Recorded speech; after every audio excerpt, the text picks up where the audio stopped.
extra, read all about it. Richard Dawkins is a Christian now? No. I was slightly horrified to hear that Ramadan is being promoted instead. I do think that we are culturally a Christian country. I call myself a cultural Christian. I'm not a believer, but there's a distinction between being a believing Christian and being a cultural Christian. And so, I love hymns and Christmas carols, and um, I sort of feel at home in the Christian ethos. I feel that we are a Christian country in that sense.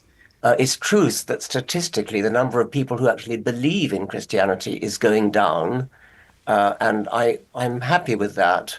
But I would not be happy if, for example, we lost all our cathedrals and our beautiful parish churches. So I count myself a cultural Christian. I think it wouldn't matter if certainly if we substituted any alternative religion, that would be truly dreadful. So it's very popular right now, this news story of Richard Dawkins claiming he's a cultural Christian. I haven't really read all the articles and videos that people talk about this, but just judging from the clip, this really short clip of the interview, he is acknowledging just the reality of the West. The West has a culture of Christianity, which is why it's flourished and benefited so greatly. It's undeniable that Christianity has been of great benefit to everyone in the West. We do not see that same kind of stuff in the East. I'm sorry.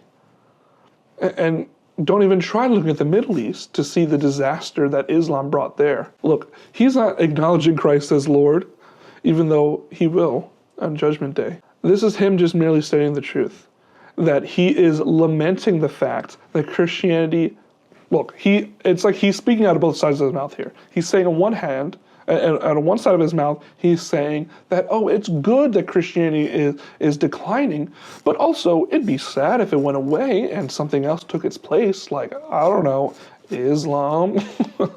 You can easily point to the evils that Islam has created, like genital mutilation and the rape culture. I mean, there's so much evil brought out by Islam, and you can decry me all you want. That's just the truth. Here's the issue of this kind of thinking that Richard Dawkins has. He is proud of the fact that Christianity is declining, according to him, in the West, because he's been a big proponent of that. Even though he's doing the Satan's work, he won't be getting any pats on the back there by him, if God forbid he meets him.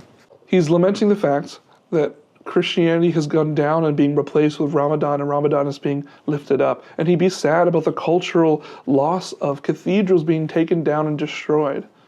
The problem is, they don't see the irony in what they're doing. They're trying to remove the very thing that has made the West the West.